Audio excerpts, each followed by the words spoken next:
Bonsoir, Chérif. La voie diplomatique va-t-elle prospérer ou échouer en Gambie? C'est la question que tout le monde se pose au lendemain de la mission de la délégation de chef d'État de la CEDEAO à Banjul. Entretien ce soir avec un diplomate, l'ambassadeur Seydou Nourouba. Il est consultant en coopération et relations internationales. Sa particularité est qu'il avait été pris en otage avec sa famille en 1981 lors de la tentative de coup d'État de Kukoy Samba Sagna à cause de son statut de secrétaire exécutif du comité sénégalo-gambien entre 1978 et 1981. Bonsoir, Seydou Nourouba. Bonsoir Mamoudou et merci de l'invitation que vous me faites. Comment le diplomate que vous êtes apprécie-t-il la mission de la délégation de haut niveau de la CEDEAO hier en Gambie? Le président sortant Yahya Jammeh n'a pas accepté de transmettre le pouvoir au président élu Adama Barrow. Je pense d'abord que c'est une mission opportune. C'est également une mission importante. Et enfin, c'est une responsabilité prise au plus haut niveau, c'est-à-dire celui des chefs d'État.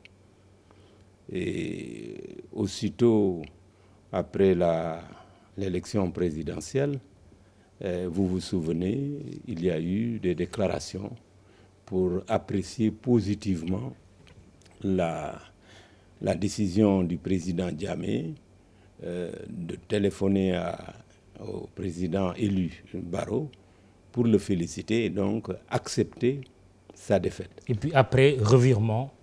Oui, et je dois dire qu'à ce moment précis, quand il avait accepté sa défaite, il y a eu une déclaration commune entre la CEDEAO, l'ONU et l'Union africaine pour saluer ce geste, l'encourager et même le féliciter, sans oublier bien entendu de féliciter le peuple gambien qui a pris ses responsabilités.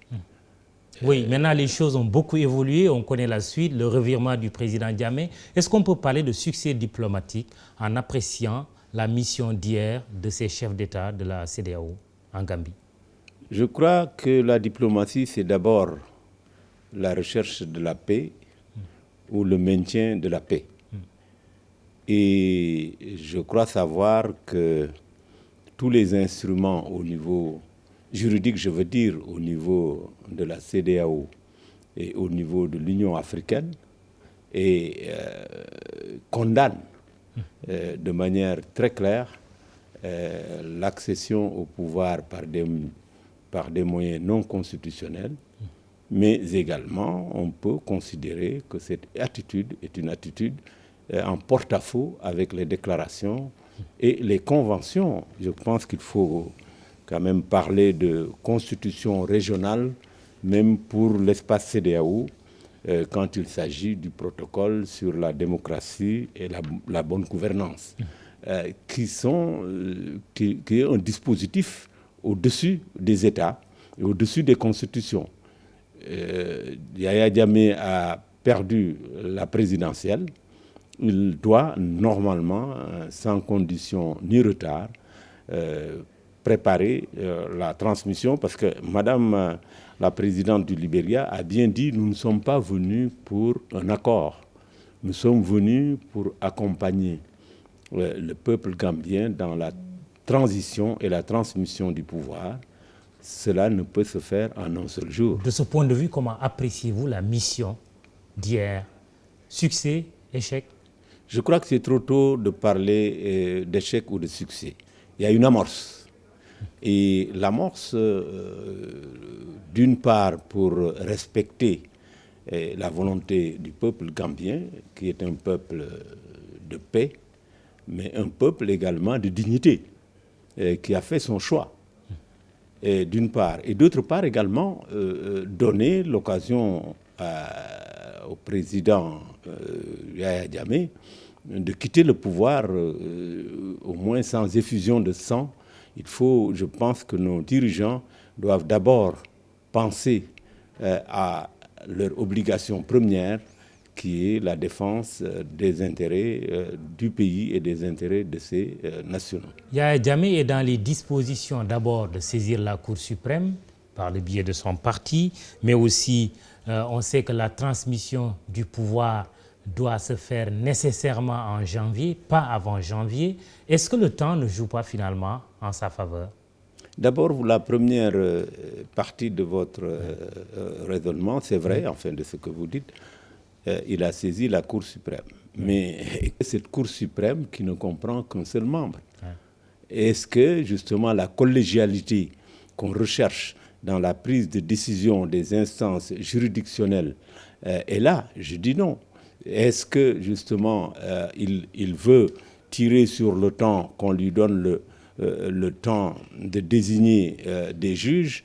Il n'a plus le pouvoir de prendre des décisions qui engagent les destinées de la Gambie. Pour vous, la Cour suprême n'est plus un passage obligé? Mais Mamoudou... oui, c'est la question. Oui, votre la réponse. question, c'est que, d'abord, est-ce qu'il y a une Cour suprême? Est-ce que...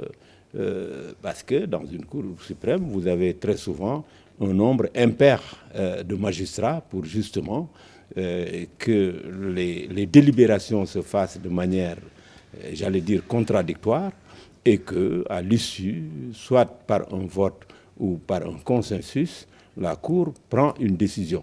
Maintenant, cette Cour n'existe pas, et c'est de la faute de qui? De lui-même, qui était chef d'État. Ce recours n'a pas de raison d'être.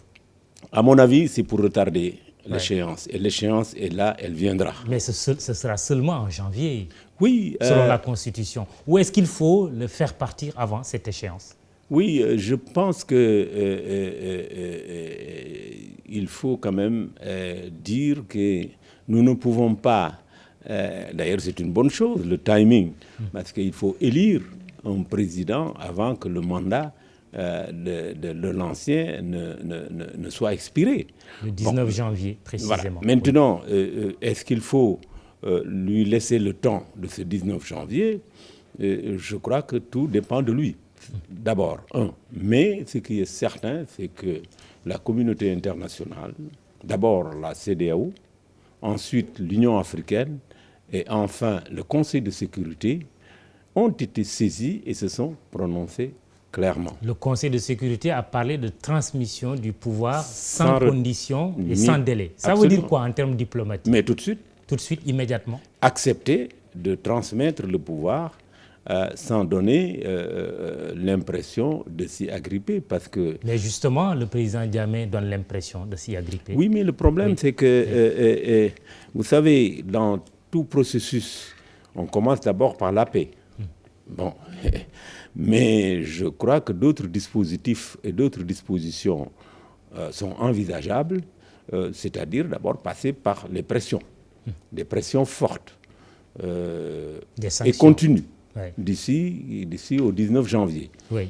Et maintenant, ce que nous souhaitons vivement, c'est que le sang du peuple gambien soit épargné. On est le 14, dans 3 jours, les chefs d'État de la CEDEAO vont se réunir en sommet extraordinaire à Abuja. Est-ce que, au rythme où vont les choses, la solution militaire ne va pas s'imposer aux dirigeants ouest-africains? Ce qui est certain, c'est qu'elle n'est pas à écarter. Oui, le président de la commission de la CEDEAO l'a dit. Elle n'est pas à écarter d'une part, parce que nous devons être habitués aux décisions prises par nos chefs d'État, mais qui sont également appliquées sur place. Je pense que nul n'est censé ignorer la loi, surtout que quand c'est la loi au-dessus de la Constitution, parce que c'est des conventions internationales librement signées et ratifiées. Et l'Afrique a dépassé l'époque où il y a des bourrages d'urnes. L'Afrique a dépassé l'époque où il faut des transmissions, j'allais dire, personnalisées du pouvoir. L'Afrique a dépassé le moment où, après 22 ans, vous dites « je ne pars pas », alors que le peuple, même s'il y a une voie de différence. J'en parle d'autant plus que j'ai une certaine expérience dans l'observation électorale. Depuis 1992, justement, j'observe des élections en Afrique et on est arrivé à un moment où, justement, le système d'observation par la société civile, par les organisations et par même des partis politiques a montré vraiment que l'Afrique n'est plus l'Afrique d'il y a 20 ans, 30 ans. C'est une Afrique qui bouge, c'est une Afrique qui va vers la démocratie. Attardons-nous sur un détail, puisque le diable est dans le détail, comme on dit souvent. La délégation de ces chefs d'État, composée de présidents nigérians, Buhari, libérien Sirleaf, ghanéen Mahama et Sierra Leone Koroma, tous des anglophones, ça ne vous gêne pas? Du tout, c'est une bonne coïncidence, je dirais. Est-ce qu'il ne fallait pas mélanger un peu? Bon, écoutez, chacun de ces chefs d'État a une responsabilité. Il y a des francophones, des lusophones en Afrique de l'Ouest aussi. Oui, mais vous savez, dans des situations d'urgence, un groupe compact est vite formé plutôt qu'une... Parce qu'on ne savait pas ce qui allait se passer, d'une part. Et d'autre part, je crois que ces pays auront l'oreille du président Jammeh pour plusieurs raisons. Bon, d'une part, le Nigeria même pèse en Afrique. D'autre part, au Ghana, on vient de voir une transmission douce du pouvoir. Le président Mahama lui-même est président sortant. Mais il absolument, va transmettre le pouvoir dans quelques je crois semaines. qu'on ne pouvait pas former une délégation, j'allais dire, meilleure. Bon, qu'est-ce qui pouvait y être? Le Sénégal. Le Sénégal, par exemple, le pays voisin, c'est le pays voisin de la Gambie. Oui, mais je pense que c'est une bonne chose que le Sénégal n'y soit pas. Parce qu'on va dire, juge et parti. Bon. Pourquoi? Parce que justement... La position du Sénégal sur cette affaire, mais en saisissant toutes les instances internationales. Vous savez, le voisinage dicte des suggestions et des obligations. Mais je crois que sur ce plan, le Sénégal n'a pas de leçon à recevoir. Le président Macky Sall, son premier déplacement, ne l'oublions pas, a été la Gambie.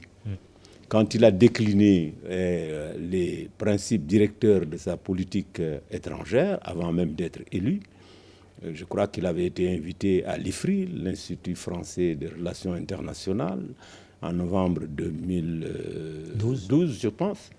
Il avait décliné les principes directeurs de sa politique étrangère et également, conséquemment, la diplomatie qui s'en suivait. Et le premier principe a été la politique du voisinage. Oui, et le président Barrow, élu, s'il est investi, a promis aussi de réserver sa première visite au Sénégal. Certainement. Je dois même ajouter que même le président Wade avait également, parce que le Sénégal a l'avantage d'avoir des principes dans sa politique étrangère qui n'ont jamais été remis en cause. Le président Wade, son premier déplacement, c'était la Mauritanie.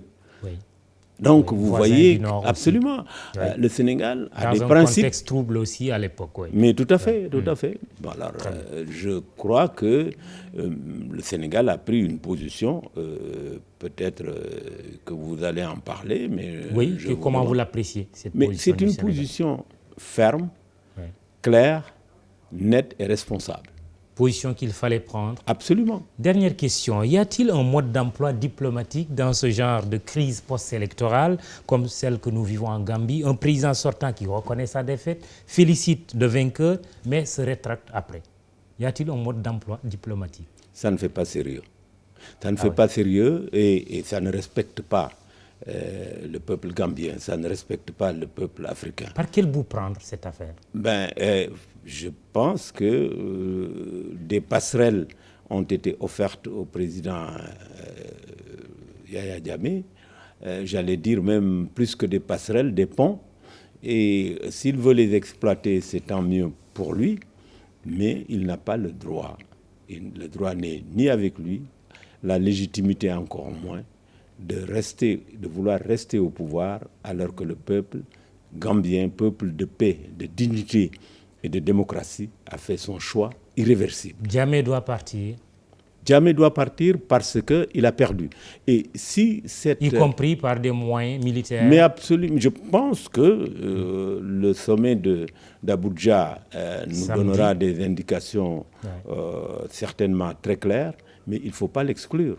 Parce que si on ne remet pas en cause la position de Jammeh et qu'on ne la combatte pas, il n'y aura plus d'élections en Afrique. Parce que personne ne voudra perdre. Merci. Seydou Nourouba, diplomate, ambassadeur. Vous avez la particularité d'avoir vécu en Gambie en 1981 avec cette prise d'otage. Cela fait bien longtemps. Oui, ça fait bien longtemps. Pourquoi j'avais été pris en otage? Parce que j'avais des responsabilités que j'ai voulu assumer. Et je n'ai pas voulu décamper, s'il faut le dire. Je suis resté dans ma résidence avec ma famille et avec des enfants.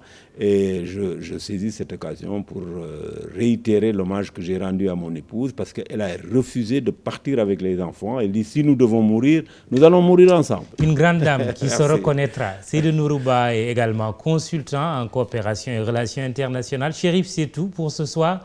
Repose-toi bien, d'un repos bien mérité. Tu sais bien de quoi je parle. Antoine Diouf vous donne rendez-vous demain soir. Merci. Excellente soirée.